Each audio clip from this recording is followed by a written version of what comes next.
Ok, bien sûr. Merci.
On va mettre en 4.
Bon, disons, lorsqu'on atteint 45 ou 50 on débute. Au cas contraire, on débute à 19h15. En espérant que, voilà, peut-être on me rejoindre.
Allô?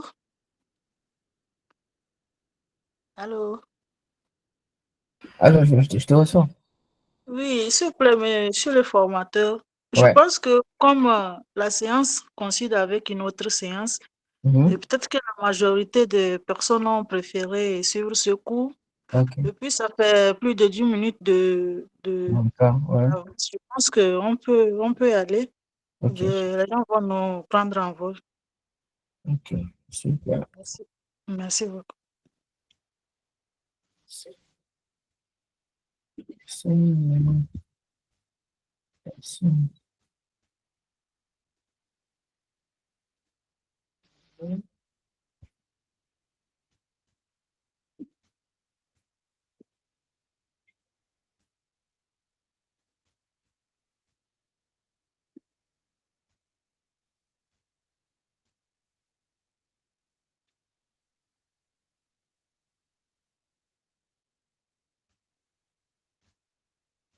Ok. Super. Super. Donc là, je crois qu'on va débuter. On va débuter. Donc, bonsoir encore à tous. Et déjà, c'est une chance pour vous d'être sélectionné pour cette summer school. Et vous aurez la chance d'être accompagné par moi et Monsieur Benadine pour le cours intitulé Intelligence artificielle et sciences de données. Donc, il y a un sondage qui a été fait et les groupes ont été scindés en deux parties. Donc, il se chargera d'une partie et moi-même d'une autre partie. Très bien. Donc, très rapidement, ok, qui suis-je? Moi, je reprends mon nom de David Tukonkwe. Je suis béninois et j'ai une licence en statistique appliquée. Après cela, j'ai fait un master en modélisation et data science. Et actuellement, je suis euh, en PhD sous supervision jointe 30 M6 PFL. Et durant ma thèse, j'ai énormément la chance d'être teaching assistant pour le cours d'intelligence artificielle pour les étudiants en cycle de médecine et de pharmacie de la faculté de médecine. Et également, je suis instructeur de ce même cours pour la formation Afrique Citizen Data Scientist. Donc, pour ce cours, l'initiateur de la Summer School nous a dit qu'on avait principalement quatre séances qui seront, euh, au cours de ces quatre séances, on a un peu plus de flexibilité pour euh, choisir le contenu qu'on aura à vous présenter. Mais typiquement, des séances qui varient entre 1h30 et 2 heures. Donc, j'ai prévu quatre séances que j'ai un peu réparties de la sorte. Et je pense qu'avec ces quatre séances, vous aurez la chance d'avoir un temps soit peu une vue assez précise sur tout ce qui tourne autour de l'IA et des sciences de données, en fait. Je vais pas trop aller dans le côté fondamental ou théorique des choses. Donc, je vais essayer euh, d'aller directement à ce qui vous sera utile. Mais vous aurez la chance d'avoir une vue assez précise sur ce qui est fait jusque-là et aussi de réfléchir sur les perspectives qui vont venir en fait dans le domaine. Donc, au cours de la première séance, on aura parlé de l'IA, en fait, cette séance notamment, ce qu'il y a comme une autour, la réalité, ce que c'est vraiment et les fondamentaux. En fait, là, on va commencer par une introduction assez brève, les définitions, parler de ce à quoi les gens pensent généralement immédiatement quand ils entendent l'IA et ce que c'est vraiment. Un peu d'histoire, en fait, parce que généralement, quel que soit le domaine, pour comprendre là où elle va, il faut nécessairement avoir une vue euh, assez précise de ce par quoi ça a commencé, de ce qui motive en fait les avancées qu'il y a actuellement. Et on va finir cette séance par voilà, les sous-composants du domaine en fait. Très bien. Donc au cours de la seconde séance, là on va aller un peu plus en profondeur. Là vous aurez la chance d'avoir une idée en fait, des recettes en fait, ce qui entre en compte quand on est en train de vouloir développer un modèle de machine learning. Et ensuite, on va parler des méthodes d'apprentissage. Et là, je vais essayer d'aller euh, en profondeur le plus possible pour qu'à la fin de cette cours, vous puissiez vraiment dire, bon, Là, je peux parler de ceci avec confort et je serai pratiquement à même voilà, de faire cette présentation à d'autres personnes. Donc, la seconde séance, ça sera vraiment que je vais aller en détail, je vais aller en profondeur par rapport aux choses, en fait. Et également, vous aurez la chance d'avoir, en fait, des contenus actualisés par rapport aux récentes évolutions dans le domaine du machine learning, en fait. Je les conseille méthode d'apprentissage. Et au cours de la troisième séance, là, on va aller vers, en fait, ce qui fait la réussite de l'IA aujourd'hui. Donc, notamment tout ce qui est lié à la perception, notamment les algos de computer vision, les brassés, en fait. Tout ce qui est lié au langage aussi, les brassés. Également, ce qui est lié à la créativité, notamment l'IA générative, aussi en parler. Et il finit par les enjeux, en fait, éthiques, tout ce qui est lié au biais, en fait, et aux limitations. Donc, au cours de la dernière séance, là, on va vraiment, je vais discuter avec vous par rapport à tout ce qui est lié à la conception et à la mise en place d'un projet IA. Parce que ce n'est pas que passer dans un notebook, développer des modèles, mais ça passe au-delà de cela. Pour pouvoir utiliser ChatGPT, il y a toute une chaîne et toute une pipeline qui a été mise en place, en fait, afin qu'elle soit opérationnelle et qu'on puisse interagir avec cela en temps réel. Donc, on va également aborder ces points-là pour que vous ayez, voilà, une idée globale de comment un projet IA est mis en œuvre et par où commencer si vous-même vous avez vos propres projets à effectuer. Donc après, je vais vous donner quelques outils que vous pourrez utiliser. En fait, que ce soit ceux qui ont la fibre de développeur, qui aiment interagir avec du code, ou ceux qui euh, souhaiteront aborder le marchand avec du no-code. En fait, on va également parler de ces outils. Je vais vous donner quelques pistes par rapport euh, à des éléments que vous pourrez continuer à suivre pour pouvoir vraiment aller plus en profondeur. Parce que ça, ce n'est qu'un coin productif. 6 heures ou 8 heures de temps. Donc, vous n'aurez pas forcément toutes les connaissances qu'il faut. Donc, il faudra que vous puissiez creuser, en fait, après cela. Et on va finir, si le temps ne permet pas, voilà, quelques applications pratiques où on pourra rapidement appliquer, voilà, les différentes méthodes qui ont été faites. Mais ça sera très rapide parce que ce contenu il est trop dense pour 6 ou 8 heures de cours. Très bien. Donc, à présent, je pense qu'on peut débuter avec la première séance. Donc, d'ailleurs, je ne sais pas si c'est dans des questions et tout.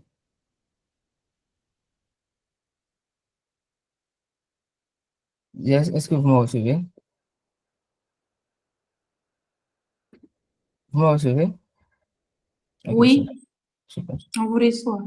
très bien, très bien. Déjà, Oui, oui, on vous reçoit. ok, déjà, je vais commencer avec cette petite question. Est-ce que vous reconnaissez ces deux personnes? Est-ce que quelqu'un dans la salle les connaît? Si oui, quelqu'un peut ouvrir son micro et essayer de ce qu'il sait. Essayer de parler de ce qu'il sait. Quelqu'un?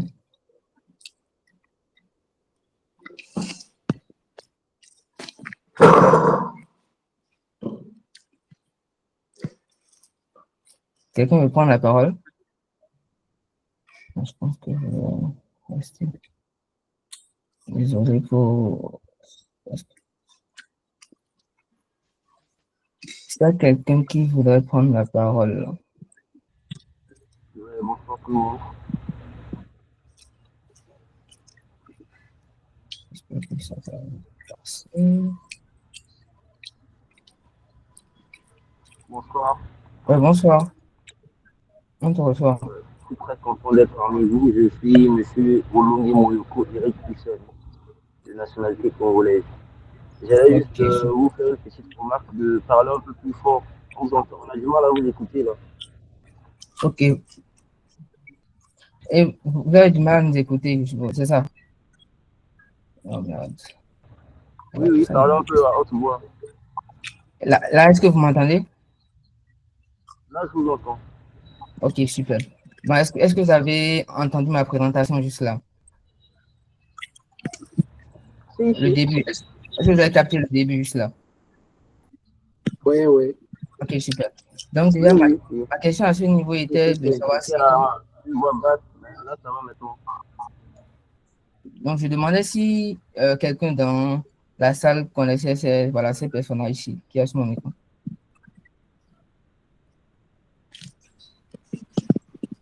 bon, non, bon, je pense que ça sera juste d'aller en interactivité, donc je vais directement aller.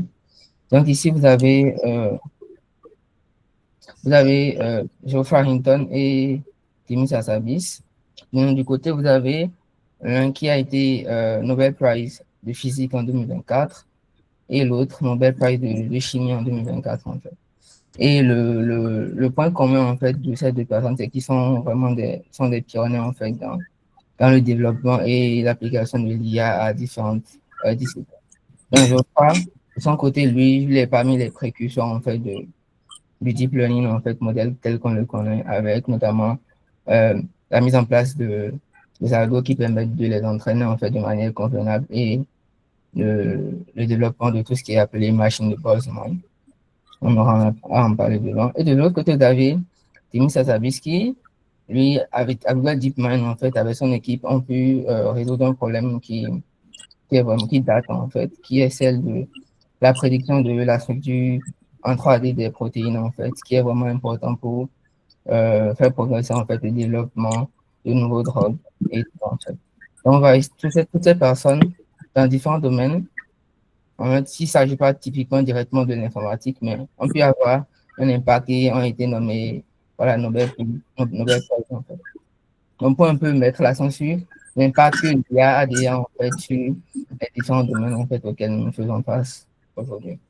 Donc, si je prends cette image, vous verrez que la résolution, elle est très bonne, mais juste, je pense que c'est l'une des révolutions, en fait, qui a permis, en fait, tout ce qu'on voit comme boom et attractivité par rapport au domaine de l'IA, avec tout ce qui est venu avec le l'IA génératif. Il a juste suffi d'un prompt pour pouvoir générer une image avec une telle résolution, en fait. Celui qui a son micro ouvert, est-ce qu'il peut le fermer, s'il vous plaît? Monsieur So. Monsieur So, oui, merci beaucoup.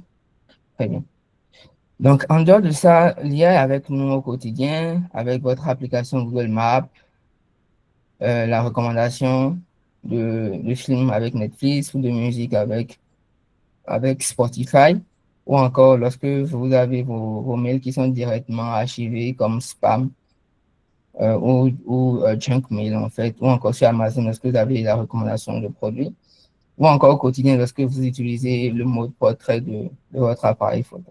Donc, c'est là au quotidien.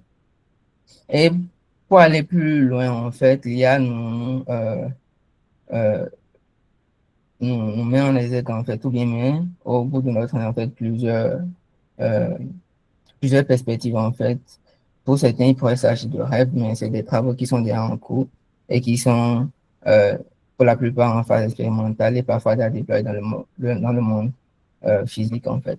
Quand on prend typiquement dans le domaine de l'IA, de la santé, je vous ai déjà parlé de la révolution avec AlphaFold, mais en même temps, déjà, il y a déjà des outils de diagnostic de cancer, en fait, qui ont été approuvés par la FDA, en fait, et qui sont en cours de déploiement, en fait, dans les systèmes hospitaliers aux États-Unis.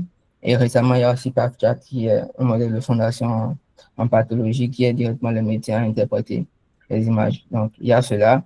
Dans le domaine de l'autonomous driving, vous avez Elon Musk avec sa Tesla qui est en train de converger vers pratiquement des véhicules totalement autonomes, voilà, qui fonctionnent à base de computer vision. Vous avez également dans l'industrie manufacturière où beaucoup de parties dans la chaîne automatisées aujourd'hui, les outils de traduction automatique, ça on utilise au quotidien tous, je pense.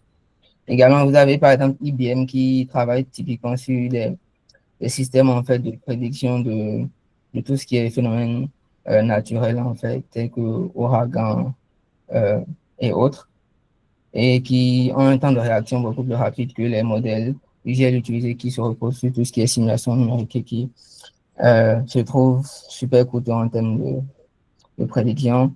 De l'autre côté, vous avez également le secteur agricole qui est en train d'être révolutionné à travers ce qui est qualifié de l'agriculture de précision et, et j'en passe.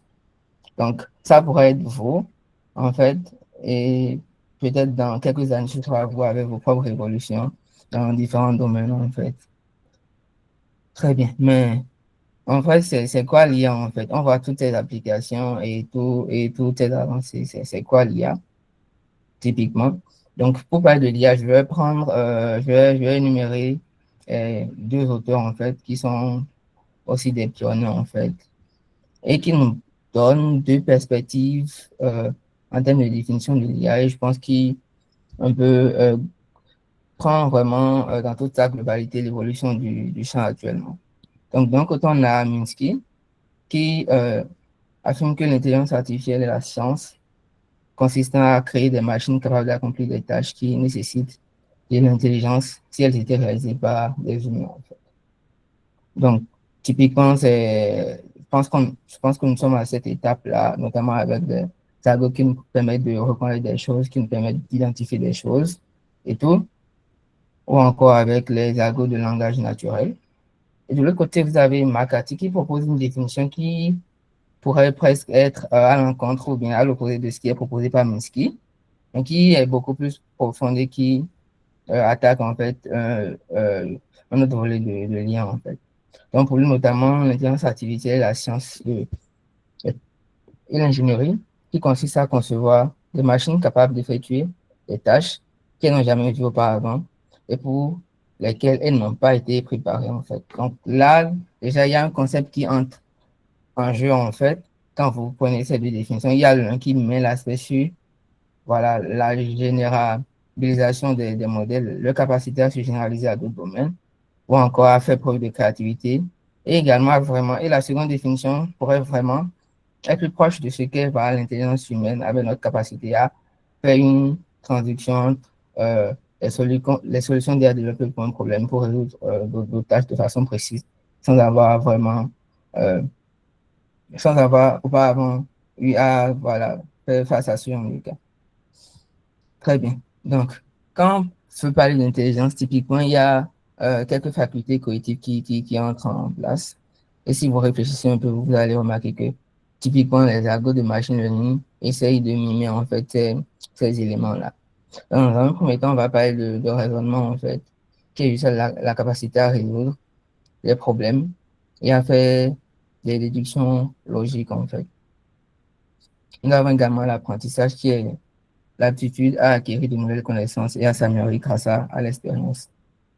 La perception qui nous permet voilà, de reconnaître et interpréter les stimuli sensoriels en fait et d'identifier les objets dans notre environnement quotidien.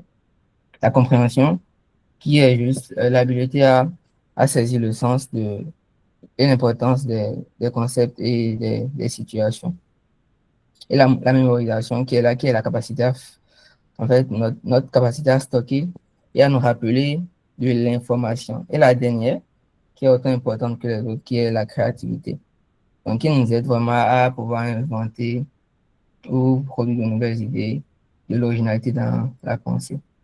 Donc, typiquement, quand vous prenez la majeure partie des modèles développés aujourd'hui, je pense que il y a principalement trois facultés qu'elles ont de manière précise, je pense, avec un peu plus de précision. L'apprentissage, je pense que ça va.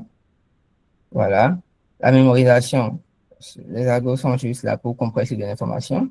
La compréhension, typiquement, il n'y a que des associations statistiques. On ne peut pas forcément parler de compréhension. Mais néanmoins, on peut les mesurer au niveau des modèles qu'on a aujourd'hui. Le raisonnement, voilà, on parle de modèles de raisonnement aujourd'hui quand on entre dans l'univers des modèles de langage, mais là encore, ce n'est pas encore le cas. Des études ont montré qu'il reste encore beaucoup pour pouvoir atteindre cette étape. Et maintenant, la créativité qui vraiment, euh, on va pas dire génératif, mais il reste encore sur cet aspect, en fait. Mais l'être humain arrive facilement à faire preuve de ses facultés cognitives dans des situations réelles, en fait, et je pense au quotidien. Très bien. Donc, quand on parle d'IA, il y a principalement deux paradigmes, en fait. Il y a l'intelligence artificielle symbolique, ou encore celle qui est euh, inspirée de la logique et qui se repose sur le raisonnement, en fait. Donc là, on essaie juste de modéliser un phénomène, en fait, en mettant les toutes les règles, en fait, que généralement l'être humain peut suivre en fait pour pouvoir répondre à ce problème en fait ou à cette situation. Donc, typiquement, on va parler elle est basée sur la logique, un ensemble de règles orientées connaissance en fait. Donc là, on essaie juste de voir typiquement comment l'être humain arrive à résoudre une tâche donnée et on essaie de définir un ensemble de règles et une logique pour que la machine puisse la réaliser. Donc, la, le second paradigme, ben, c'est qu'on qualifie d'intelligence artificielle connexionniste ou encore qui est inspiré de la biologie, où on essaye de euh, mimer en fait le fonctionnement du cerveau humain pour développer des modèles qui sont en mesure d'apprendre des tâches à partir de la donnée. Donc, et dans ce cas de paradigme, on a tout ce qui est modèle probabiliste, les méthodes d'apprentissage en machine learning qu'on a aujourd'hui, en fait. Très bien. Là, j'avais prévu un sondage, mais je ne sais pas. Je vais rapidement voir. Hmm.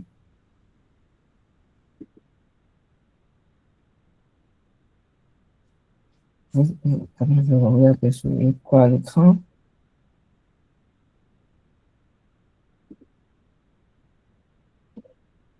Vous apercevez toujours mon écran? Oui, oui. Ok. Ouais. Là, je vais partager un sondage rapidement dans le chat. Voilà.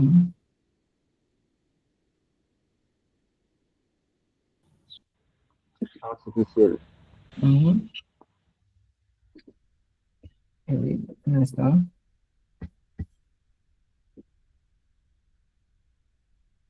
Je partage dans le chat. Très bien. Donc là, j'ai rapidement partagé un lien, en fait, pour un sondage. Essayez de cliquer là-dessus et vous écrivez tout ce qui vous traverse l'esprit, en fait. Vous avez aperçu le lien? Ok, super.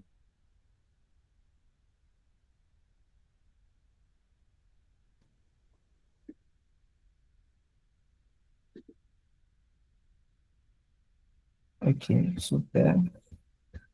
Je partage l'écran pour que vous puissiez voir.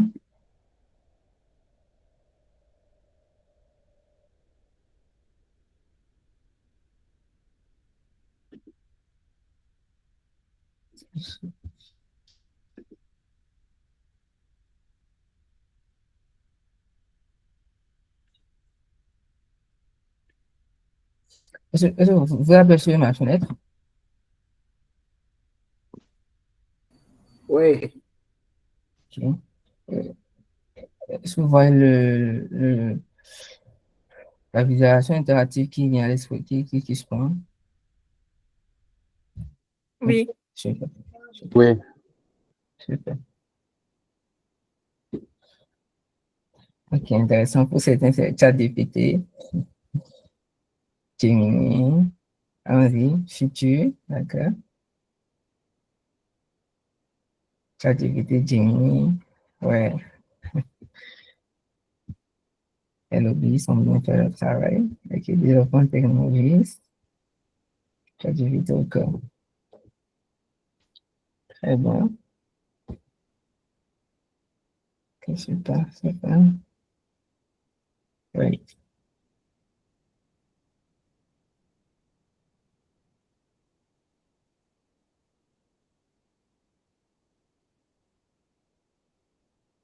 d'accord. Donc, Perplexity, DeepSeek, allons-y. Automatisation, intéressant. Je continue. Est-ce que tout le monde a répondu?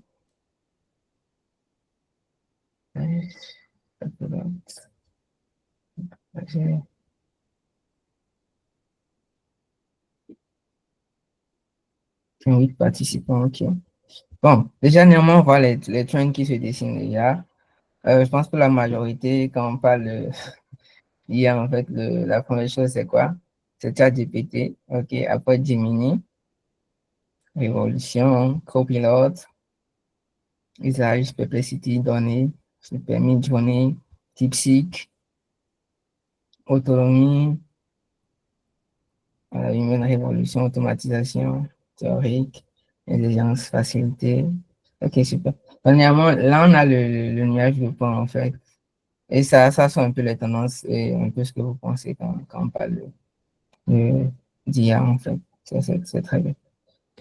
Donc, mais déjà, selon vous, est-ce que l'IA se... Parce que là, typiquement, globalement, les tendances qui sortent, c'est beaucoup plus ces modèles de langage. Mais est-ce que l'IA se résume au modèle de langage? Est-ce que vous pensez qu'avec les modèles de langage, on sera vraiment capable de pouvoir insuffler à ces modèles-là de l'intelligence comme il faut? Donc, je vous invite à réfléchir là-dessus comme il faut.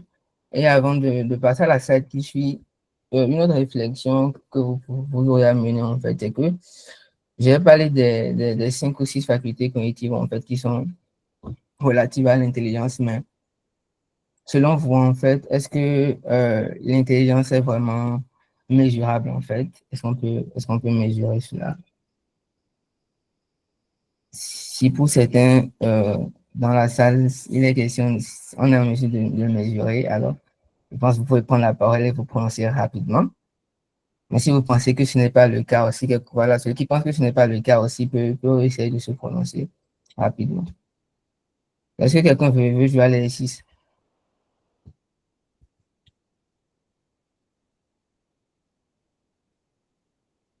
Vous me recevez?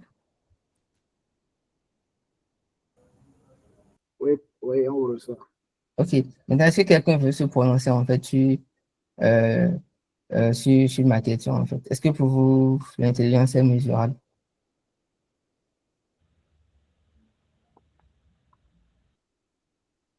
OK, je pense, monsieur Tanya, vous pouvez vous prononcer. Oui, bonsoir à tous et merci beaucoup pour l'occasion. Moi, OK. je pense que l'intelligence est mesurable. Il y a des degrés d'intelligence. C'est pour OK. cela, face à un problème, les Mhm. intelligents toujours s'en sortent par rapport aux moins intelligents. Donc, moi, je pense que c'est mesurable, même s'il n'y a pas une échelle, voilà, il n'y a pas une échelle comme ça pour la mesurer. Et aussi, bon, on peut voir ça au niveau scolaire aussi, où on classe les premiers et les deuxièmes, mais ça ne veut pas dire que les autres ne sont pas intelligents. C'est dans un domaine bien précis. Mhm. Voilà. Mhm. Merci. OK, super. Bien, merci pour ta réponse. Tu as fait, voilà, tu as illustré certains éléments en fait. Bien, monsieur, OK. Monsieur Alain, vous pouvez vous prononcer aussi. Voilà, je vous écoute. Intelligence, OK. Oui. Ouais, Bonsoir, bonsoir, cher tuteur, et bonsoir, chers tous les amis. Je suis Alain Avancé du Bénin. Et je suis une formation en licence en statistique appliquée et sciences informatiques. super. Ouais. Mhm. Pour compléter l'idée de Monsieur Tayabou, Mhm. moi, je pense que l'intelligence, on peut le mesurer, mais je n'adhère pas totalement à cette affirmation. OK. Bon, on peut le mesurer dans le cas où euh, on peut dire que les hommes ont développé, par exemple, une méthode de mesure d'intelligence chez les étudiants ou bien chez les élèves, ce qu'on appelle le IQ test. Super. Ouais. Et d'habitude, on dit que ce test, c'est pour mesurer le degré d'intelligence de celui qui le fait. Or, selon moi, c'est quelque chose qui n'est pas totalement vrai parce que ça dépend du domaine dans lequel la personne est intelligente. On peut être intelligent, mais pas dans tous les domaines, en fait. Donc, Mhm. chacun a son domaine d'intelligence. Je pense que l'on peut le mesurer, mais dans un domaine précis. OK. Je vous en prie. Merci beaucoup pour ton apport. Monsieur Yomaku, vous allez aussi lever la main, donc vous pouvez vous prononcer. Je vais probablement revenir sur l'intervention des deux précédents. Mhm. Je dirais mesurer et et l'intelligence, et je le dirais non plus qu'on pourra le mesurer. On Mhm. peut approximer le niveau d'intelligence, mais suite à Mhm. ça, il faut se tenir compte qu'on ne pourra pas définir un indice fixe pour tout individu. Ça, ce n'est pas possible. Il faut tenir compte dans quel sens, puisqu'il y aura une forme de particularité d'intelligence, on va dire, des catégories d'intelligence. Est-ce qu'en termes de créativité, quel est son niveau? En termes de technique, de thèmes théoriques, de l'application. Il y a certains qui ont des sens développés dans le sens d'appliquer quelque chose, de créer quelque chose. Il y en a d'autres qui sont dans le cadre complètement théorique. Je prends l'exemple du cas scolaire où on voit des enfants qui sont super doués avec les mathématiques, tout ce qui est chiffres, tout est théorique. Mais il y en a d'autres, quand on va dans le sens de créativité, de l'art, du dessin, alors, ils excellent mieux que les autres. Ok, super. Super. Donc, bien, merci pour vos apports. Et comme vous l'avez bien mentionné, vous l'avez bien mentionné, l'intelligence, c'est vrai qu'il y a des méthodes que certains proposent pour essayer de quantifier certaines dimensions, en fait. Mais en fait, on ne peut pas la généraliser, disons, sur cette base, en fait, pour euh, comparer des individus, en fait. Vous allez parler de tests de QI ou encore en neurosciences avec des techniques qui permettent aujourd'hui de mesurer l'activité cérébrale, en fait, des gens.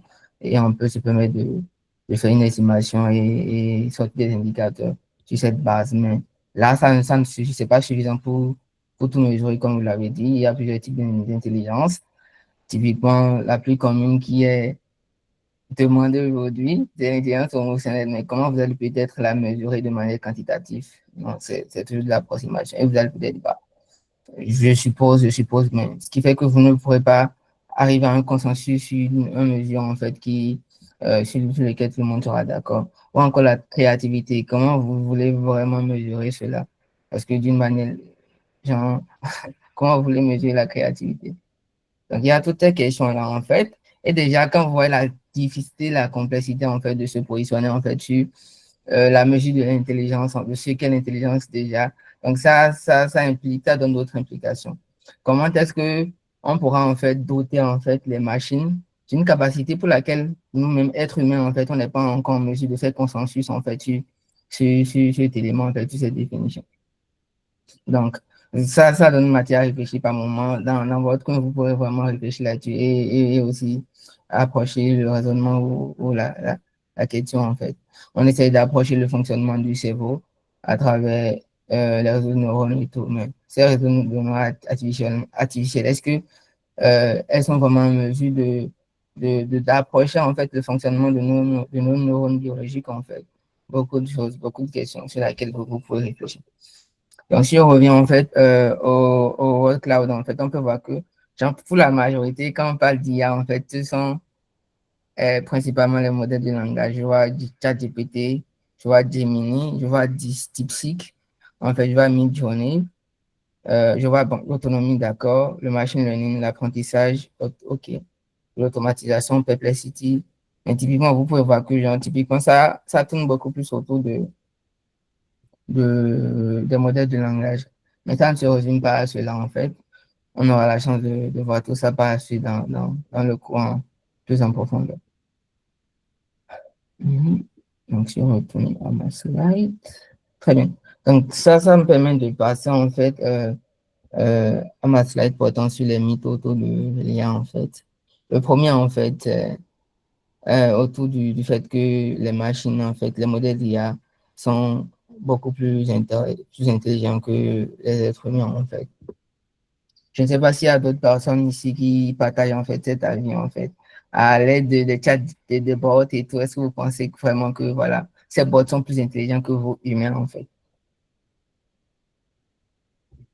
Vous recevez? Ok. Eric, tu peux te prononcer.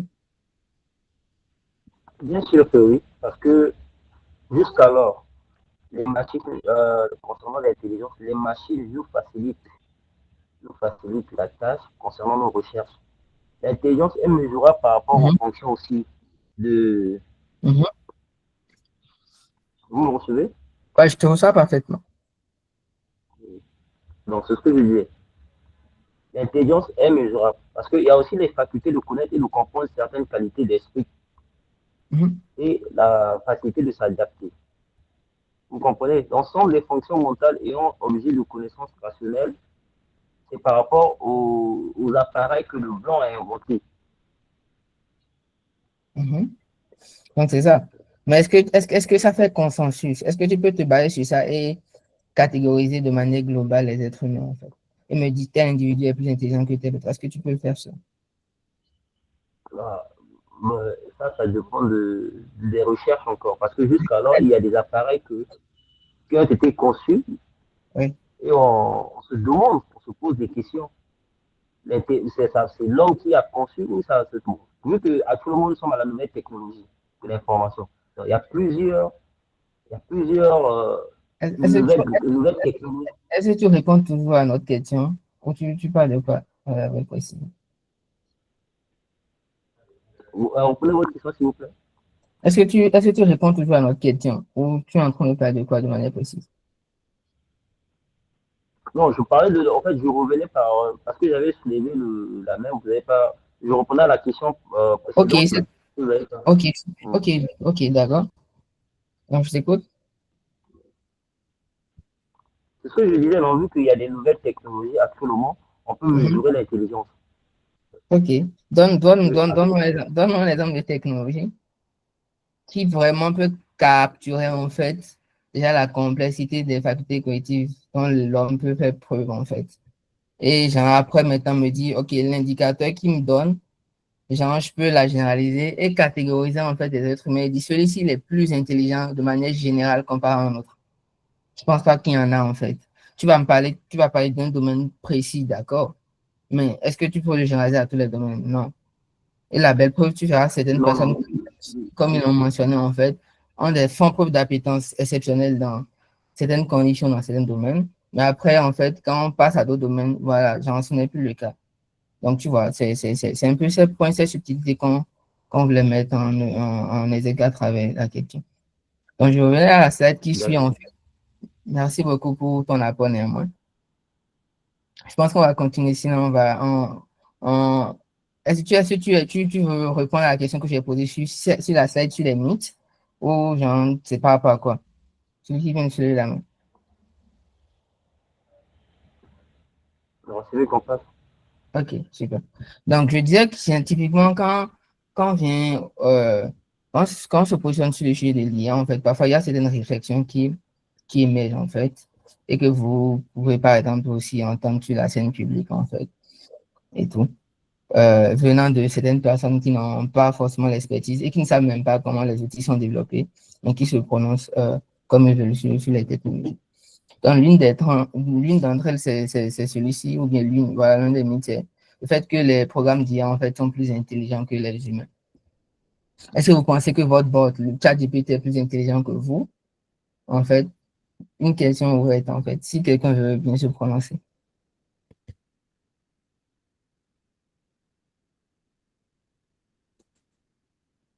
Ok, monsieur Alain, ok. Vous avez la parole.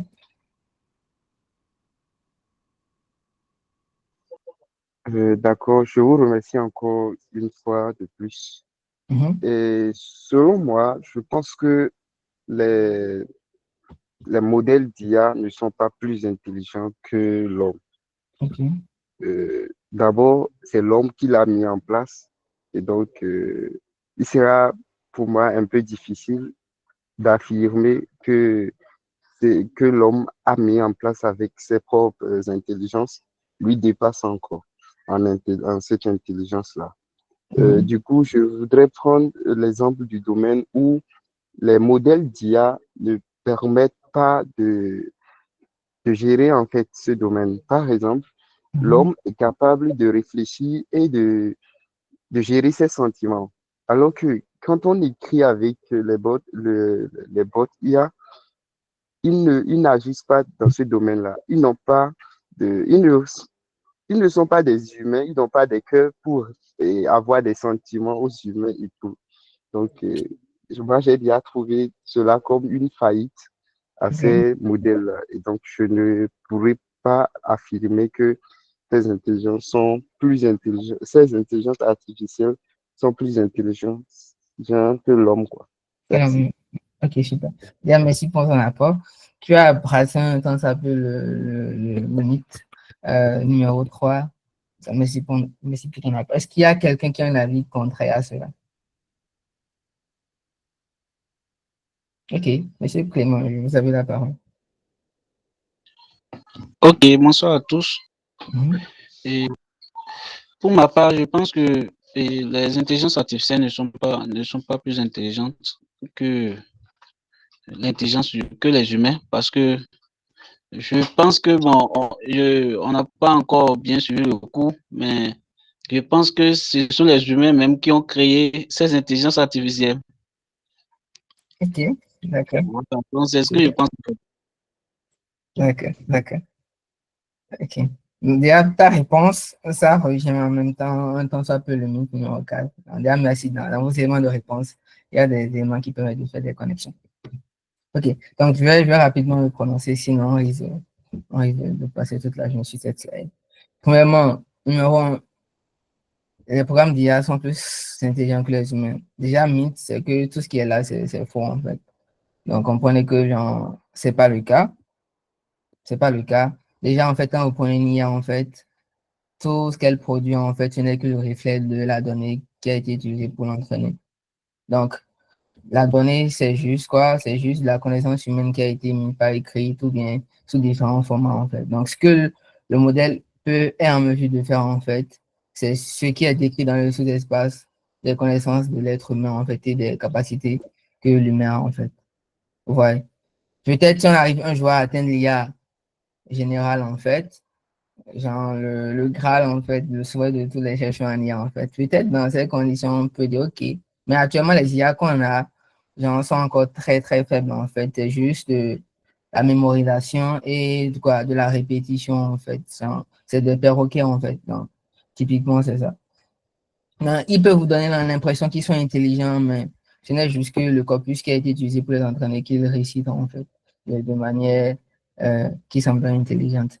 Donc, il y a Yann LeCun, en fait, qui est typiquement le médaille Fields, en fait, qui est l'équivalent du prix Nobel en computer science, qui dit qu'aujourd'hui, les IA qu'on a encore n'ont pas encore les facultés, en fait, que le chat a, en fait. Donc, vous pouvez voir, on parle de chat avant de venir parler de l'être humain. Bien que les réponses que les chats nous donnent puissent sembler être super raisonnables, super euh, exceptionnelles, en fait, ce n'est pas encore le cas. Et il a mentionné que c'est l'être humain qui l'a créé, en fait. Je ça pourrait soulever une question.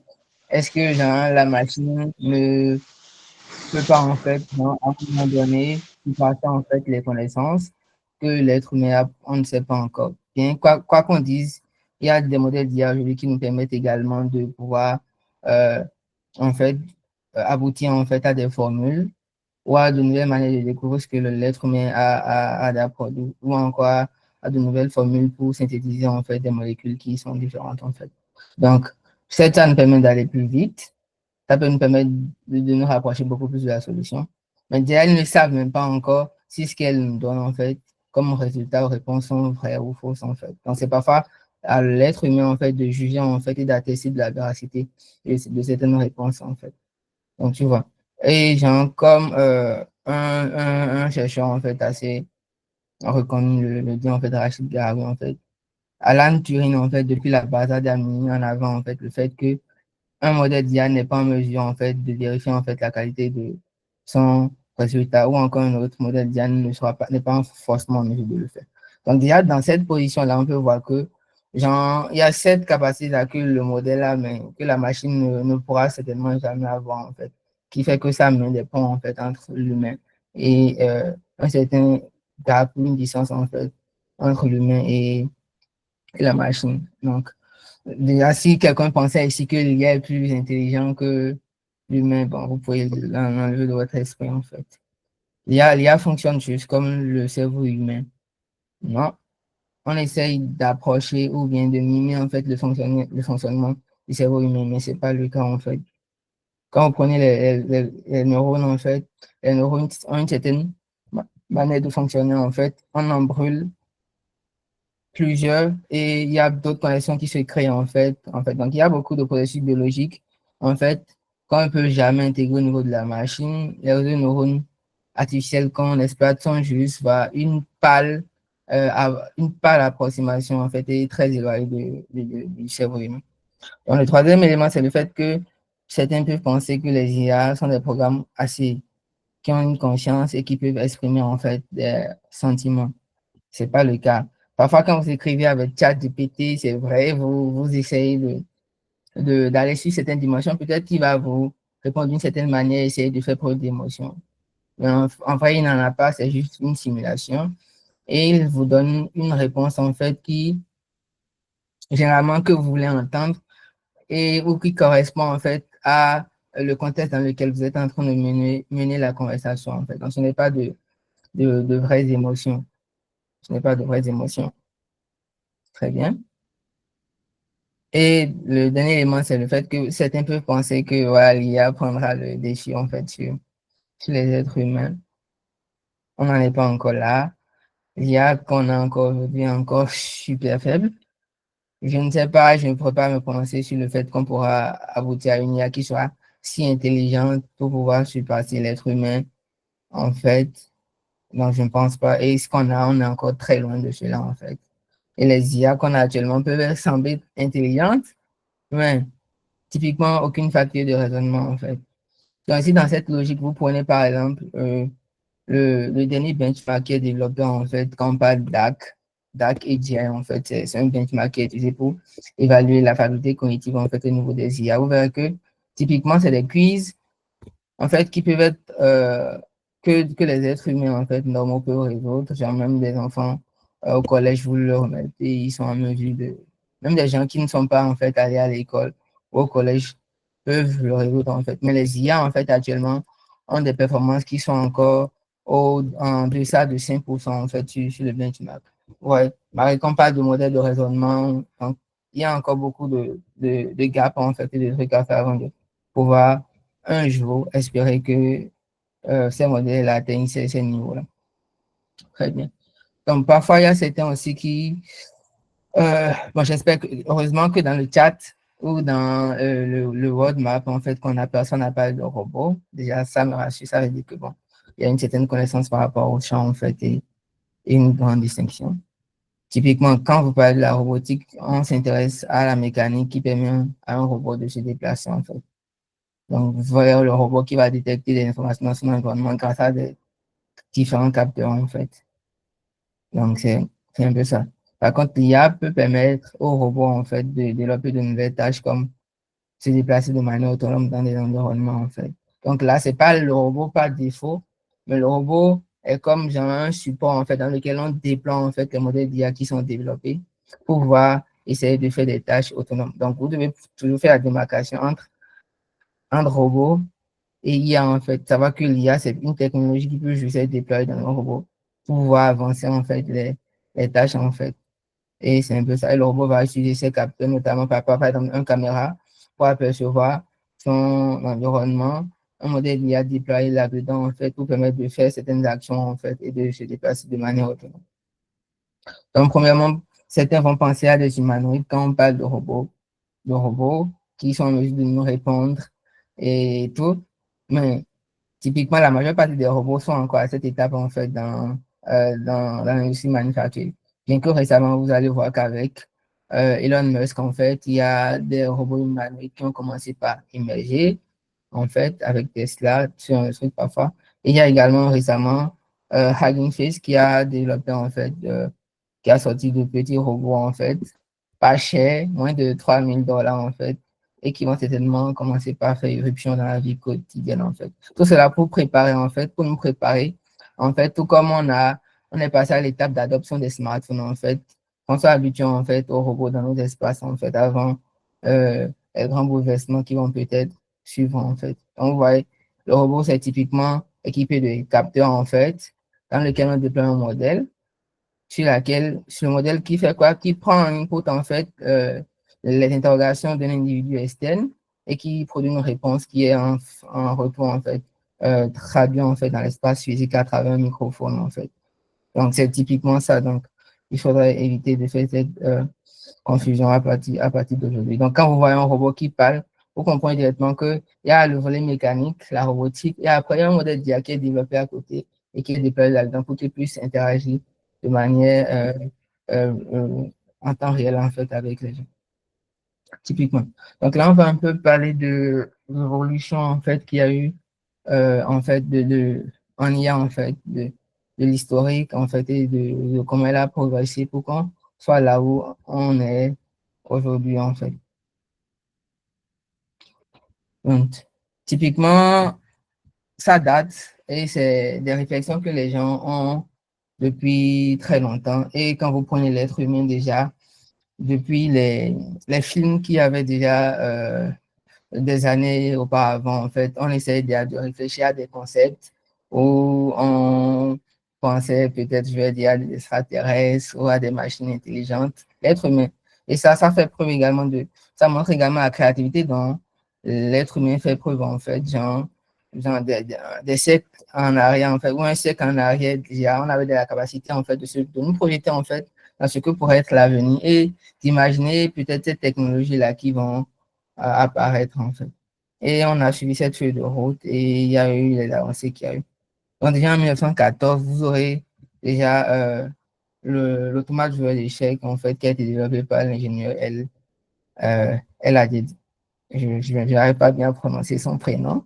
El Hadji Résista, en fait, qui essaye de jouer, en fait, au jeu d'échecs. C'est un robot typiquement aimanté, en fait, qui se déplaçait de manière autonome et qui arrivait déjà à jouer à un échec, bien qu'il ne soit pas si avancé comme ce qu'on a pu percevoir avec les IA pour jouer aux échecs ou encore aux jeux de Go développés par DeepMind récemment, en fait. Il y avait déjà cet effort qui était déjà fait en 1914. Donc, en 1921, vous verrez en fait Karel Capek qui introduit le thème de robot et notamment dans une illustration, en fait. Après, en 1943, on a Monsieur Michael Pettis qui met en place en fait les fondements en fait des réseaux de neurones en fait à travers diverses théories en fait. Et en 1950, on a notamment le test de Turing qui est produit par Alan Turing en fait. Et, euh, et Turing, il est considéré comme l'un des pères en fait de l'informatique comme on le connaît également. Et c'est lui qui a posé typiquement les bases de ce qu'on peut qualifier d'intelligence en fait et de comment la mesurer en fait. Et quand vous pensez au test de Turing, c'est typiquement ce test-là où on essaye de voir si euh, la machine est en mesure de tromper en fait l'être humain en fait. Et que l'humain soit en mesure de distinguer en fait entre une réponse fournie par un humain et une machine en fait.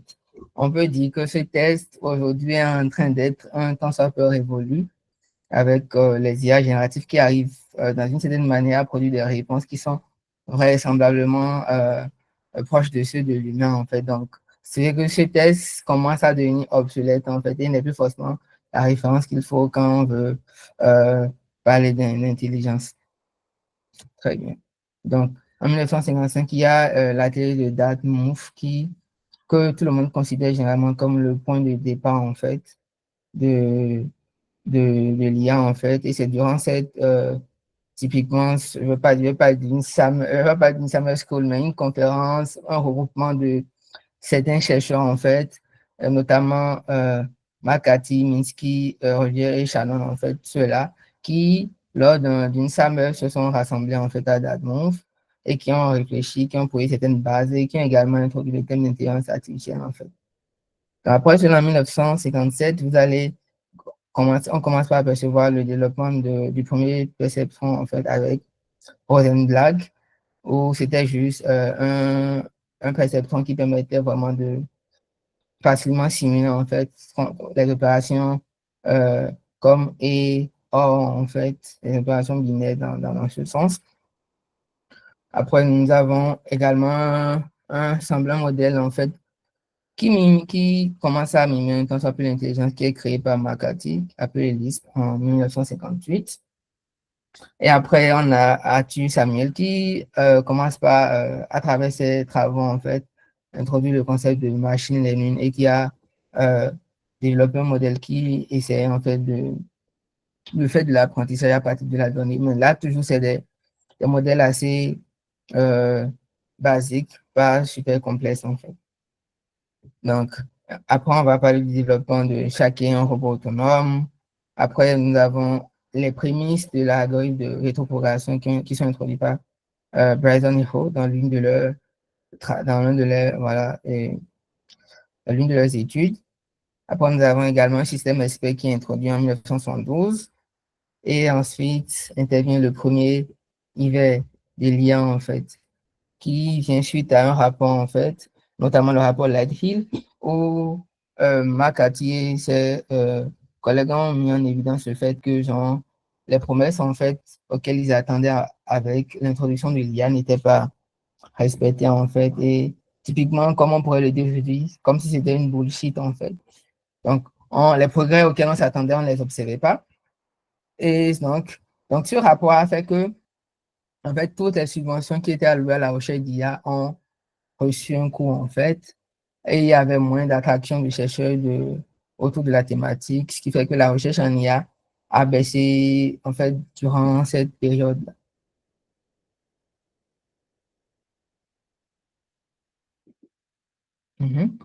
Donc, en 1986, on a maintenant Hinton et William Evenholt qui font un autre travail, en fait, où ils introduisent vraiment, en fait, de manière rigoureuse, bien formalisée, en fait, l'algorithme de rétropropagation, en fait.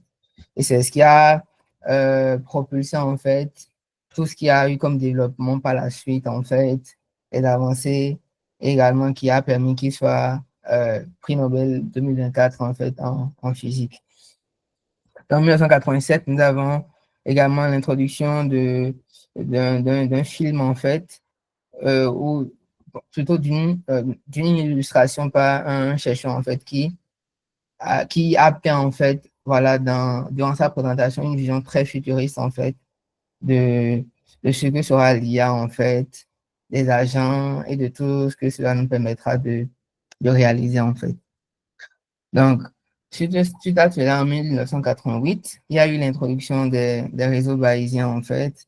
Donc, tout ce qui a commencé par permettre le développement, en fait, du champ qui permet de développer des modèles qui sont en mesure d'intégrer, en fait, l'incertitude de l'environnement et de pouvoir anticiper, en fait, sur certains éléments, en fait. Donc, c'était, voilà, une grande avancée.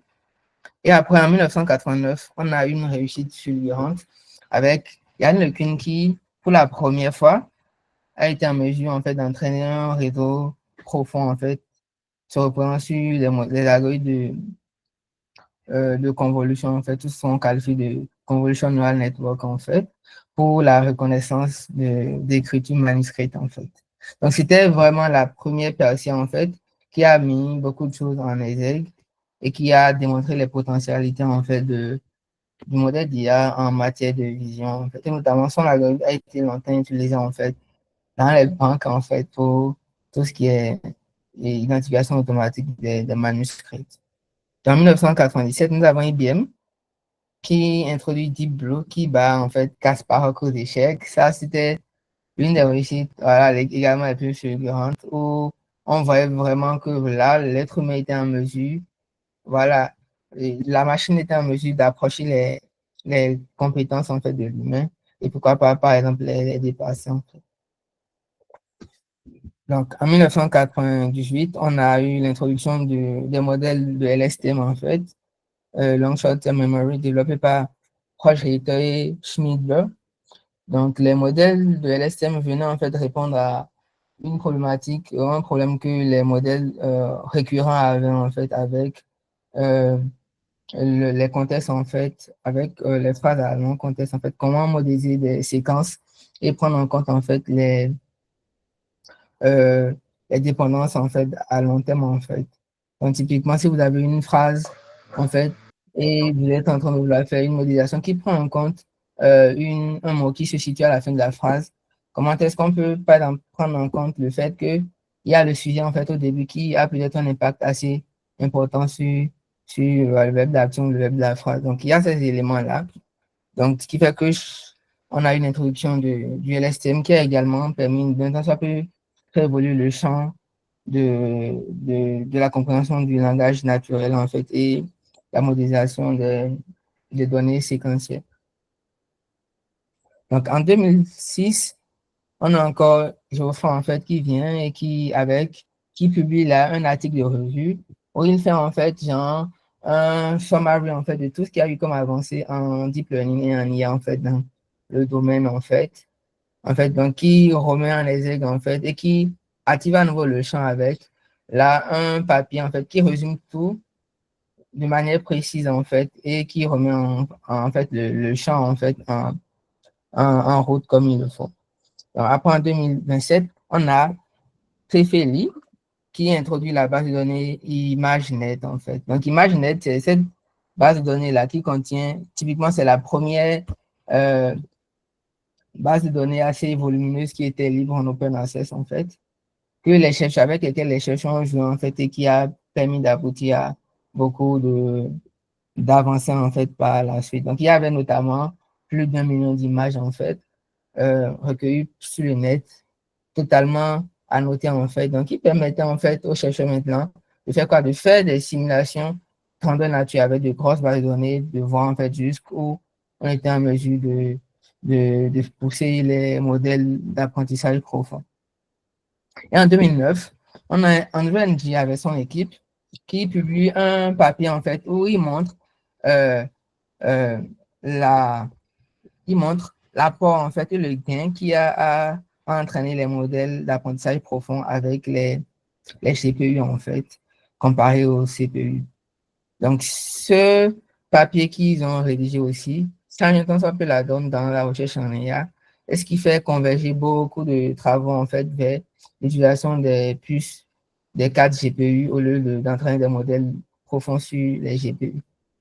Et après, en 2025, en 2011, on a eu encore une autre nouvelle qui a jasé en fait sur la toile, où il y a IBM qui a introduit Henry Watson, qui gagne en fait au jeu Jeopardy en fait, c'est comme un jeu question pour un champion à la télé, mais que le modèle arrive à remporter. Donc cela met encore, revient réchauffer la selle après Deep Blue en fait qui avait abattu Kasparov et Chef. Il y a un autre exploit qui a été réalisé avec Watson d'IBM. Après, nous avons Apple qui a introduit Siri pour l'ensemble des utilisateurs d'Apple, en fait, qui est un outil de conversation, en fait, et d'assistance déployé sur les iPhones ou encore les ordinateurs Mac. En 2012, Hinton, avec Alice et Ilya, en fait, qui ont fait une grosse percée sur la base de données d'ImageNet, en fait, en développant un modèle qui a permis, en fait, de battre tout ce qui existait comme state of the art de plus de 20% d'écart, en fait. Donc là, et c'était vraiment un modèle assez profond, en fait, et qui avait présenté les meilleures performances sur la base de données ImageNet, en fait.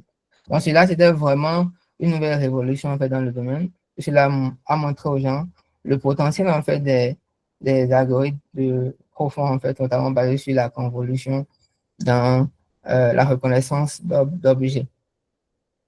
En 2016, récemment, il y a eu encore un nouveau AlphaGo introduit par DeepMind et notamment Denis et son équipe qui bat le meilleur joueur de Go en fait.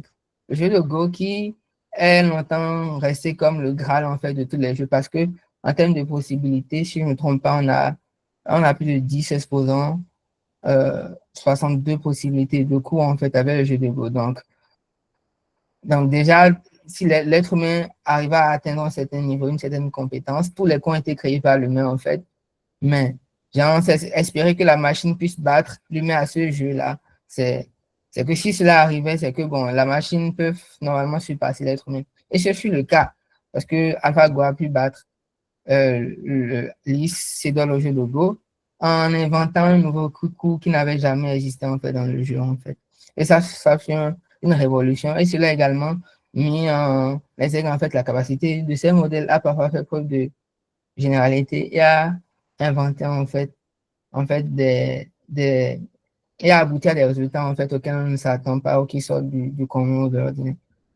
En 2020, on a OpenAI qui a introduit GPT-3, qui a voilà, commencé par retentir sur la toile et qui a attiré beaucoup de personnes vers tout ce qui est modèle d'IA en fait.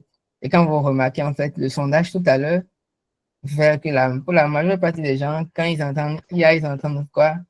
ChatGPT, Gemini, DeepSeek en fait, que des modèles de langage. Et toute cette révolution-là est intervenue grâce à quoi?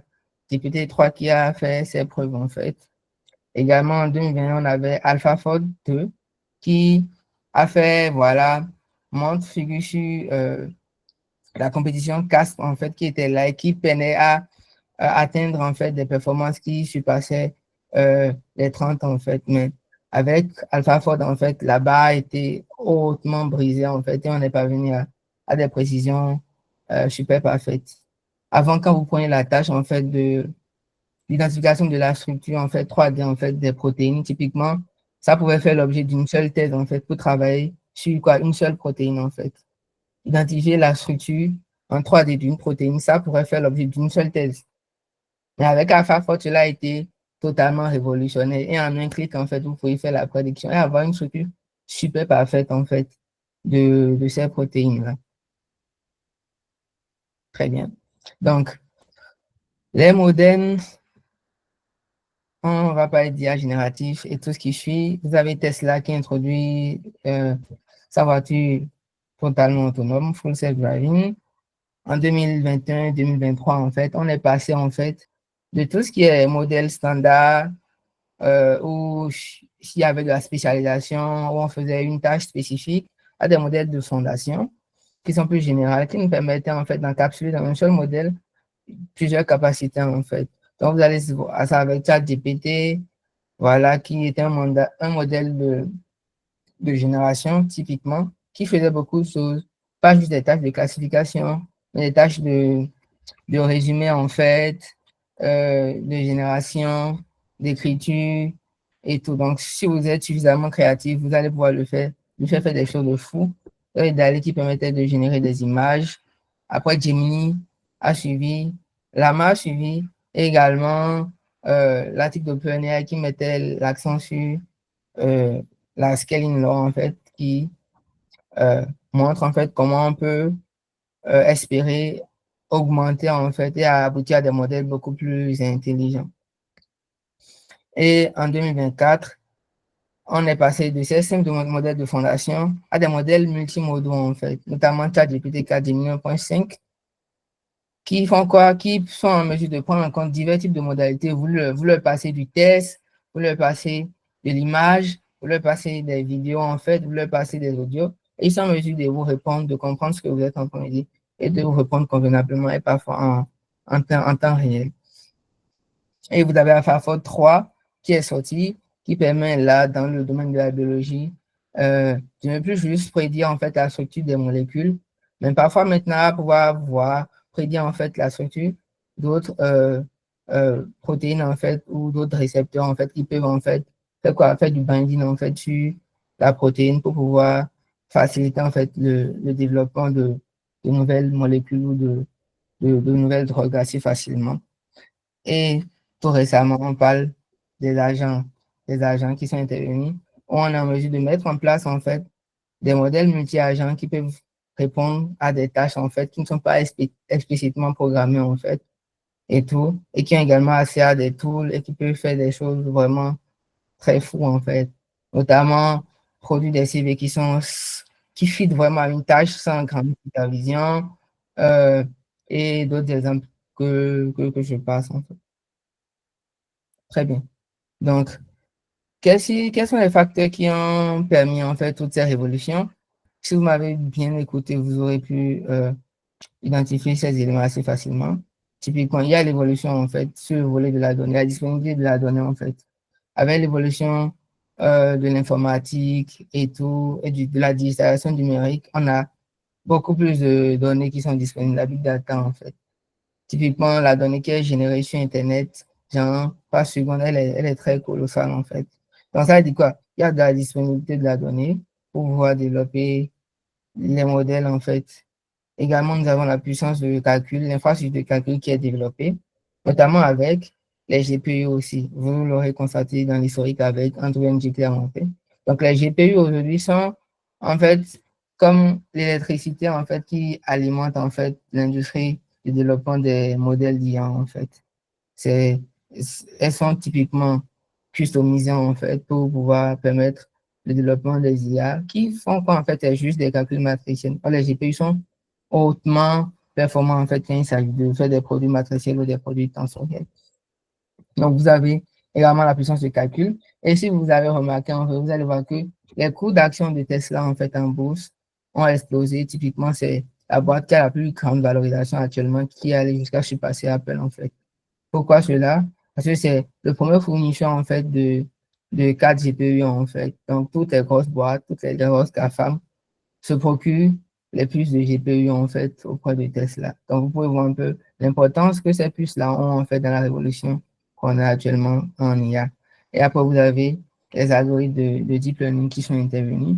En fait, au départ, on avait quoi? On avait des modèles simples, on avait le perceptron, là, qui permettait de faire des opérations, en fait. Et or, en fait, après, il y a eu l'algo de rétroformation qui est intervenu, qui a permis de commencer par entraîner des modèles multicouches, en fait. Donc, on est parvenu à tout ce qui est réseau de neurones artificiels simples. Après, on est passé à quoi? Au modèle convolutif, en fait, à un modèle qui performait bien sûr ImageNet, en fait, notamment à LesNet, qui était très profond et qui usait également les GPU. Actuellement, avec la révolution des modèles de langage, on est allé au-delà de ces architectures conformes ou encore des LSTM, en fait, pour aboutir aux algorithmes, en fait, de deep learning qui se reposent sur les transformers, en fait, qui sont, qui, qui sont très bien, qui fonctionnent très bien sur les GPU, en fait. Donc, on voit que c'est la conjonction de ces trois éléments-là qui a notamment permis d'observer toute la révolution qu'on est en train d'avoir aujourd'hui. Et typiquement, c'est également ce qui est à la base, ce qui propulse en fait le côté en fait qui consiste à développer des modèles de langage et à penser que cela c'est vraiment de l'intelligence. Parce que ça repose également sur ce que j'ai qualifié de scaling law. On montre que autant on dispose de puissance de calcul, autant on dispose de données en fait, et autant, en fait, l'algorithme de deep learning est profond et contient, est grand, en fait, avec beaucoup de paramètres. Et on peut toujours espérer, en fait, avoir de meilleures performances, en fait. Donc, on verra que c'est toujours la conjonction de ces trois éléments, en fait. Un aspect déséquilibré, ça peut empiéter, en fait, sur les performances globales que vous allez atteindre, en ce moment. Typiquement. Donc, dans la dernière partie, on va rapidement parler de l'IA et de ses sous-composantes.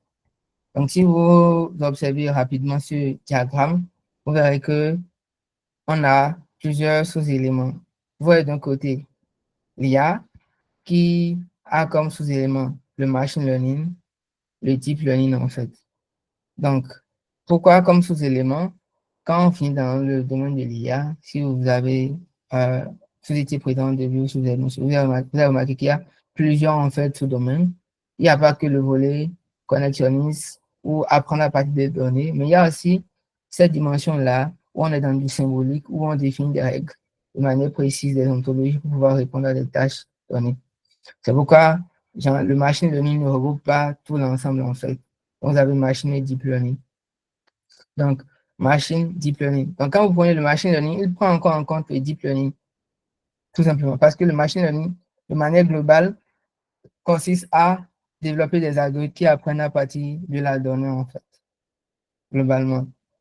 Or, quand vous venez en deep learning, c'est une catégorie d'algorithmes de machine learning, parce que ça se repose exclusivement, en fait, sur les modèles de réseau de neurones.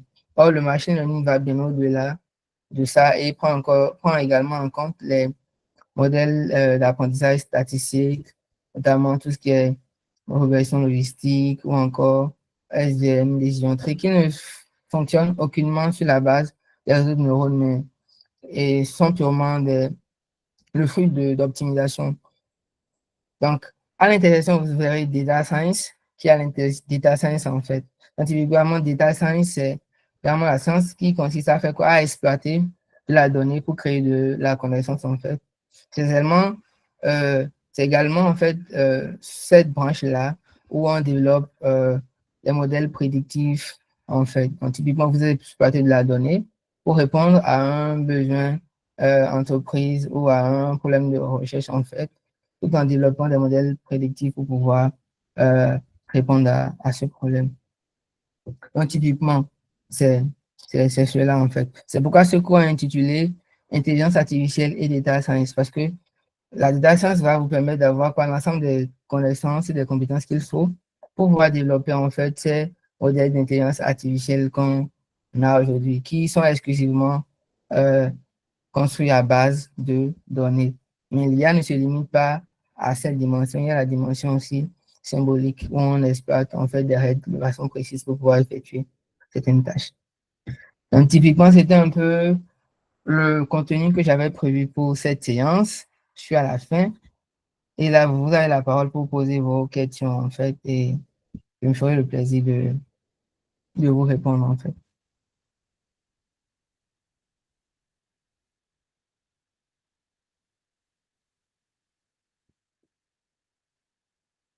Vous m'entendez?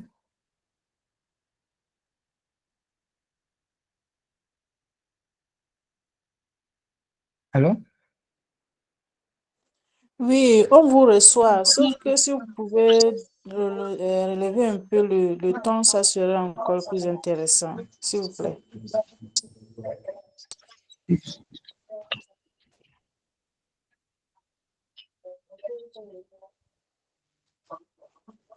Ok, ok. Mais est-ce que vous êtes m'entendre vraiment?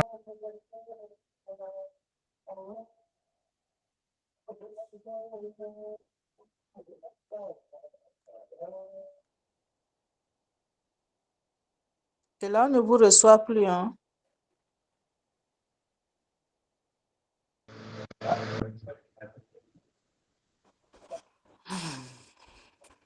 Pas de son.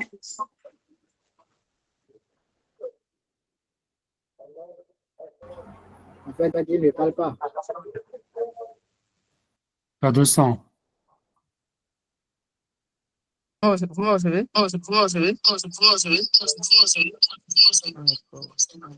Il y a un écho derrière.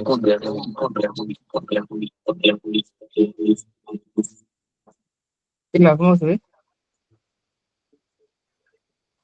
Oui, ça peut aller. Ok, super. Donc là, c'est mon micro, mon navigateur qui a bloqué un peu le son. C'est pourquoi vous me percevez plus, en fait. Donc là, je disais tantôt que je suis... À partir de quel niveau vous m'avez pas entendu?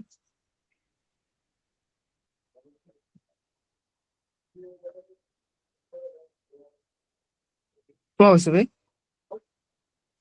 Ouais, je reçois. Ok, super. Donc je disais tantôt à partir de quel moment vous m'avez bien entendu, en fait? Dès que la dame a fini de parler net, bon, on vous a plus entendu. Ok, super. Donc ça veut dire que vous m'avez entendu jusqu'à la fin de la présentation. Donc, je disais tantôt que je suis à la fin de la première présentation. Donc, si vous avez des questions, vous pouvez les poser là, on va en discuter. Vous n'êtes pas tenu de vous limiter à ce qui est dans le contenu. Si vous avez aussi des questions qui sont relatives au cours, vous pouvez également les poser, on en discute. Aussi, si vous avez des attentes, là, on pourra encore customiser par la séance qui va suivre. Déjà.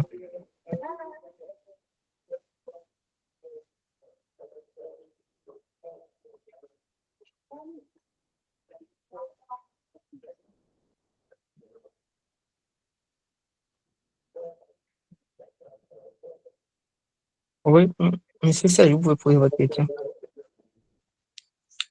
Ok, je tiens à vous dire que merci Roel pour l'effort et cette belle présentation que vous avez fait pour pouvoir nous amener à comprendre un peu l'historique de l'IA.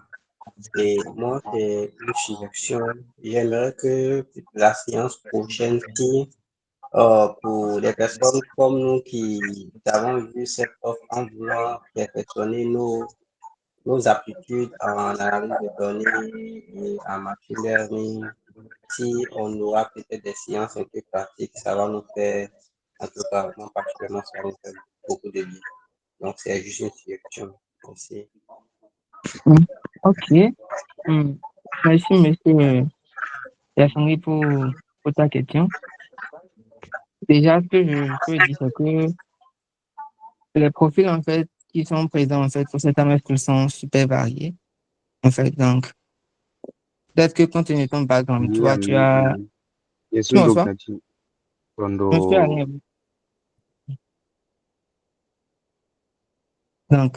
Donc, déjà, je disais que, genre, on a des profils assez diversifiés. On ne peut pas se jeter, en fait, dans le développement de modèles, en fait, et me dire, OK, on est dans notre book, on développe des modèles, genre, c'est, en fait, tu vois un peu. Donc, il faut forcément construire les bases, évoluer de D'accord, manière, évoluer de manière progressive, c'est un peu ça.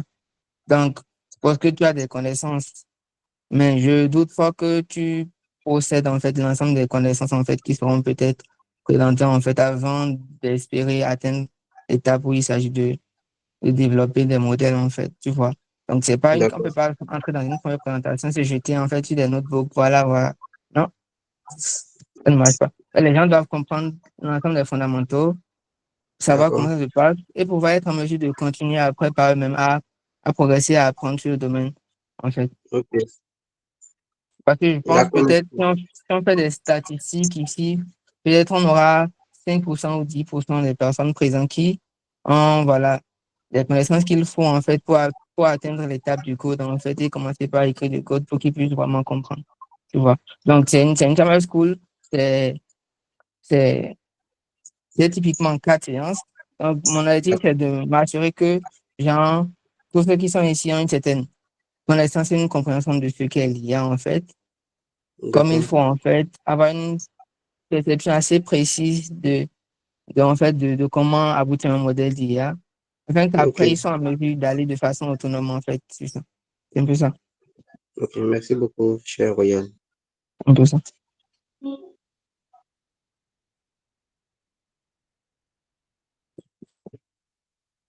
Vous avez d'autres questions?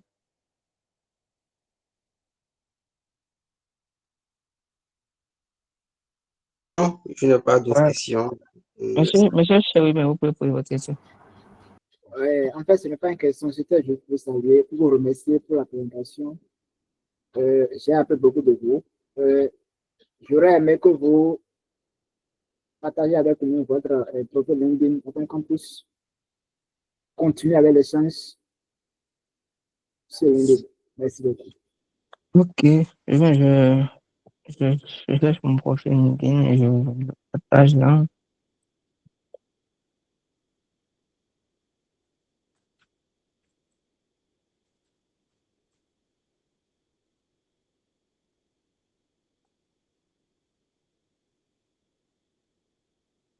Hmm. Y a-t-il quelqu'un d'autre qui a une question?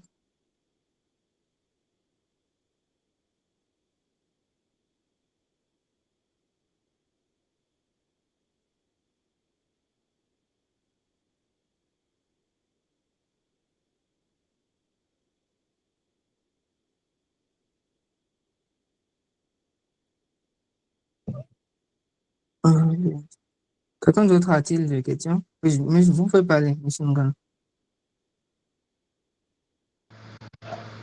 Merci, Monsieur Aurel, pour votre présentation.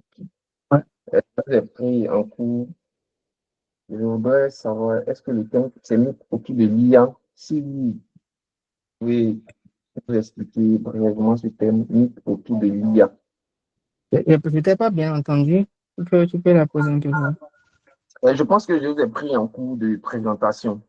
Ouais. Et j'ai vu un grand titre, mythe autour de l'IA. Je voudrais savoir si c'est le thème mythe autour de l'IA. Si oui, comment vous pouvez nous expliquer mythe autour de l'IA? Oui. Déjà, je pense que tu nous as rattrapé en cours de chemin. Oui, oui, c'est ce que je disais tantôt. Et la présentation, comme on l'a dit, ça portait sur l'intelligence artificielle, la data science. Donc, pour cette première séance, j'ai un peu donné une overview globale, en fait, sur comment l'IA est déjà utilisée, en fait, comment on l'exploite au quotidien, les travaux qui sont en train d'être faits, en fait, par les sur diverses thématiques ou divers plans, en fait. C'est après cela que je suis passé à l'étape où j'ai un peu parlé des mythes, en fait, qui sont relatifs à l'IA, en fait. Donc, quand on parle de mythes, généralement, c'est une conception que certains ont de l'IA, en fait, mais qui ne sont pas vérifiés. Tu vois un peu?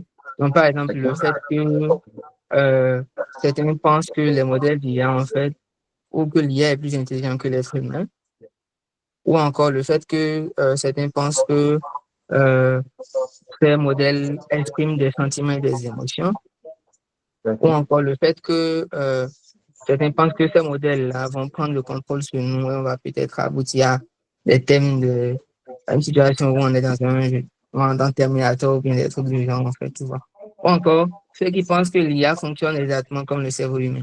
Donc, c'est des mythes qu'on a essayé de déconstruire, en fait, tu vois. Pour que les gens, pour pouvoir aller à l'étape où vraiment on va parler de ce qui est au cœur de l'IA, comment elle fonctionne, en fait, comment aboutir à ce genre d'algorithme, comment les développer, en fait, quels sont les modes d'apprentissage, en fait, comment développer ce type de modèle, en fait, tu vois. Et ce à quoi elle sert, dans quelles circonstances les employer. Donc, ça sera typiquement l'objet de la séance qui va suivre, où on va aller au cœur de comment ces modèles-là fonctionnent. Je ne vais pas aller dans l'aspect théorique, mais je vais vous présenter les choses de telle façon que vous puissiez vraiment avoir voilà, l'essence en fait de chaque méthode en fait et également avoir une idée des outils en fait et de comment les exploiter en fait. Donc la seconde prochaine, la prochaine séance, celle du vendredi, ça sera un peu plus technique. Là, on a fait les généralités. Donc, ça sera un peu plus technique. Et on va entrer dans le vif du sujet. Celle qui va suivre sera, euh, un temps soit peu, je ne vais pas parler de général, mais également, je vais essayer d'aller également dans le volet technique pour parler de tout ce qu'il y a eu comme révolution, en fait, dans le volet vision par ordinateur. Parce que tout à l'heure, en parlant d'intelligence, on a pas beaucoup, on parlait de ChatGPT, en fait, tu vois. Mais ça ne se résume pas à cela, en fait. Et il y a le volet des modèles qui se focalisent uniquement sur la vision. Il y a également certains qui se concentrent uniquement sur le volet langage naturel. C'était le cas de GPT 3.5. En fait, avant qu'on introduise GPT 4.0 et Mini 1.5 ou Yama, en fait, 3.7 qui prennent en compte maintenant, en fait, le volet vision, en fait, tu vois, et qui sont juste, en fait, la conséquence des modèles de fondation. Donc, on va aller, en fait, et de la mesure du possible, je vais mesurer l'intensité, voir, en fait, et jusqu'à quel degré, en fait, de profondeur je peux aller, en fait, et en fait, où je peux m'arrêter, en fait. Donc, dès à partir de la semaine prochaine, ça va commencer par être beaucoup plus, voilà, technique. C'est un peu ça. Une dernière question, s'il vous plaît. Ouais. Vu que je disais tantôt que je l'ai pris en marche, je voudrais savoir si il y a eu une liste qui a été dressée, vu qu'à la fin, je pense bien qu'il aura un certificat, c'est ça, non? Tu voulais savoir s'il y a? S'il y a une liste de présence, je veux savoir en fait. Si. L'organisateur a une liste de présence qui est tenue, en fait, pour les gens qui sont présents. Donc, actuellement, tout est marqué déjà. Nous, on n'a plus rien d'autre à faire. Néanmoins, tu es présent, tu as interagi. Hein. Oui, bien sûr. Voilà, tu as interagi. Donc, il y a ceux qui sont présents et qui ne sont pas présents, par exemple. Donc, c'est un peu ça. D'accord. Merci. Super. Donc, je ne sais pas si quelqu'un d'autre a une question technique. Je ne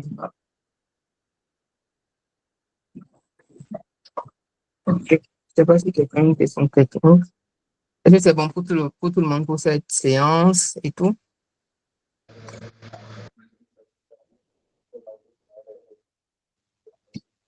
Maintenant, rapidement, est-ce que vous avez des attentes de manière précise par rapport aux prochaines séances. Là, ça me permet de customiser en fait le contenu.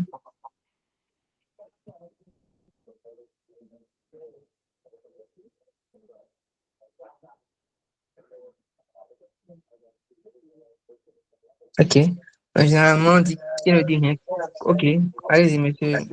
Voilà, monsieur. Moi, Jean-Jacques. Ok. ok, Oui, je vous moi écoute. j'ai une attente en fait. Ok. Donc, on t'écoute. Généralement, moi, j'utilise beaucoup ChatGPT Ok. pour mes recherches professionnelles et tout. Ouais. C'est pour ça que je voulais savoir, est-ce que lors de votre présentation dans le futur, est-ce que vous allez parler beaucoup des limites de l'IA? Beaucoup d'aide. Vous allez parler des limites de l'IA, vu que l'IA ne peut pas remplacer le cerveau humain. Donc, si ça ne peut pas remplacer le cerveau humain, certainement, il y a des limites. Ok. Parce que quand tu l'utilises, que tu demandes des informations, il t'envoie des Oui. informations qui sont vraiment pas, souvent pas vraies. C'est un peu erroné. Quand tu le contredis, il te dit oui, c'est vrai. C'est comme si il y avait juste du suivi dont je voulais savoir, est-ce qu'on aura parlé des limites pour pouvoir s'acquérir, pour éviter trop d'erreurs. Justement. Merci. Merci beaucoup. Et je pense que si tu as fait un peu attention, c'est pourquoi j'ai inclus la science et j'ai également inclus la slide sur les mythes, en fait. On a beaucoup discuté, en fait. Parce que typiquement, genre de manière fondamentale déjà, le fait de penser que l'IA est plus intelligent que lui-même fait que beaucoup se focalisent totalement sur ce dernier-là, en fait. Mais il y a beaucoup de problèmes avec les modèles de langage qui actuellement, en fait. Tu as dit de fausses réponses, en fait, et le fait que, genre, le modèle, euh, en fait, tout simplement, fait la volonté, en fait, de la personne qui lui pose des questions, en fait. Le modèle n'ira pas forcément attendre une réponse, en fait. Tu vois? Donc, il y a ces problèmes d'hallucination qui sont là. J'avais pas forcément, euh, au cours de la séance 3, j'avais prévu de parler des limites. Mais tu as mis l'accent sur ça, peut-être je vais revenir là-dessus et en parler beaucoup plus en détail.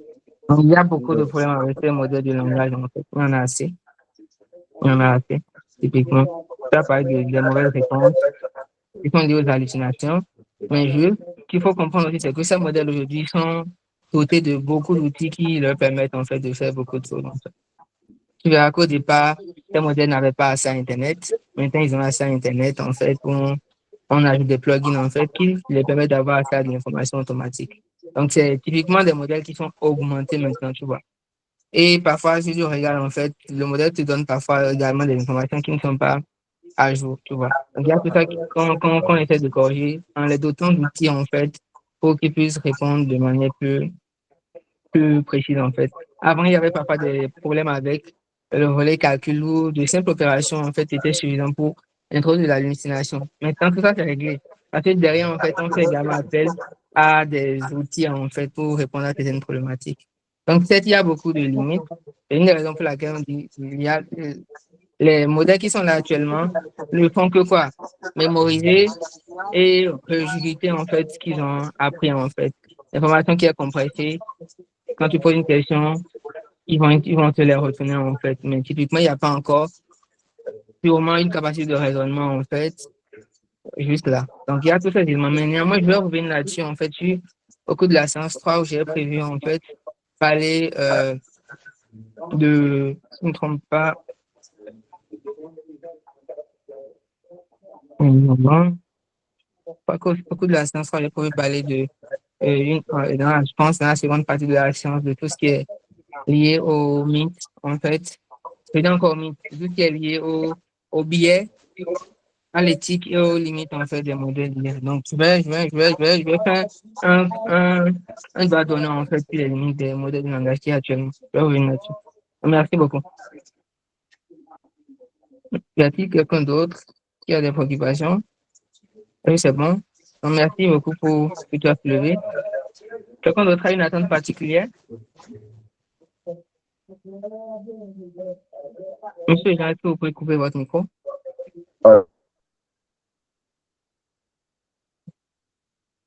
Allô?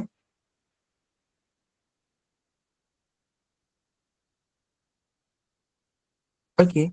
Monsieur Tanya, vous pouvez parler.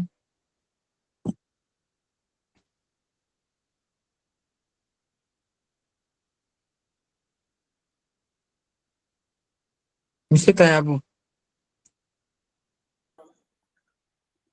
Voilà, merci beaucoup. Sa question a suscité une autre question à moi, donc je vais la poser parce que il a posé la question dans le domaine de la recherche. Effectivement, est-ce que l'IA peut être une solution pour nous dans notre recherche, surtout nous qui travaillons dans le domaine local? Comment l'IA peut être une solution pour les populations locales qui sont dans la pauvreté, qui cherchent des solutions pour gérer leurs ressources naturelles. Ok. Merci beaucoup. Ta question peut donner l'IA une masterclass en fait.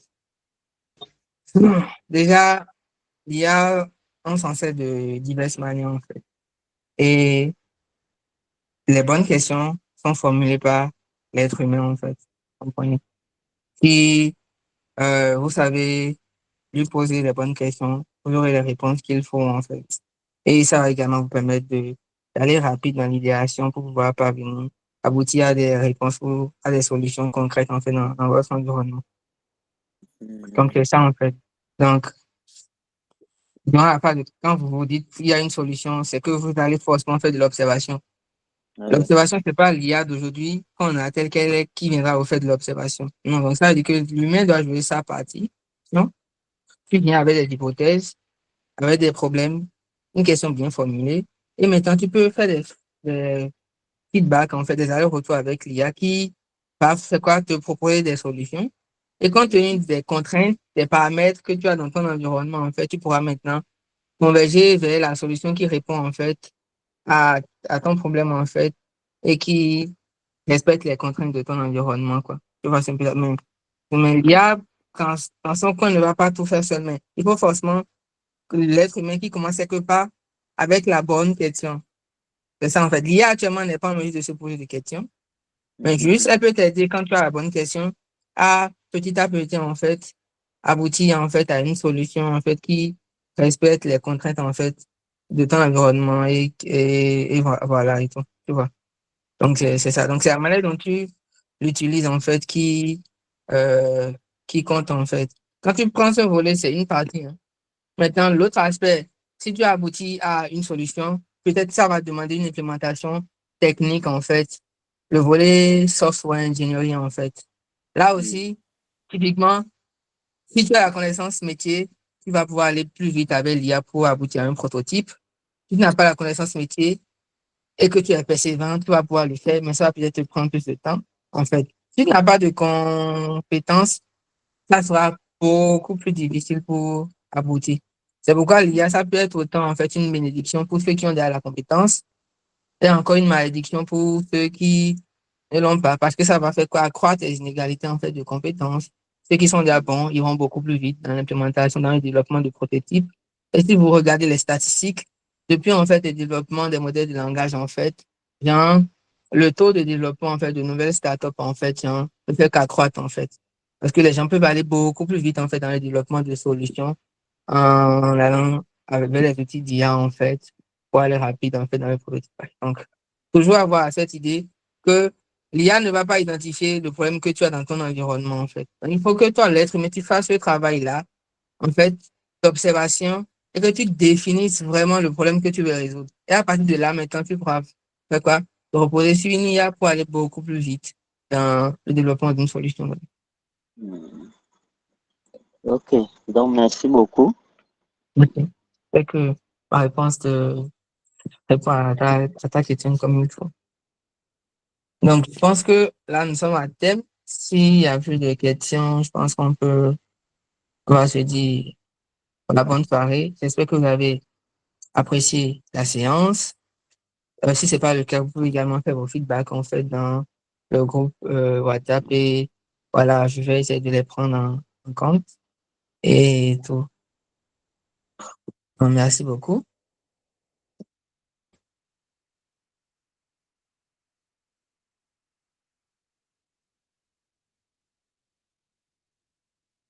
Vous m'entendez?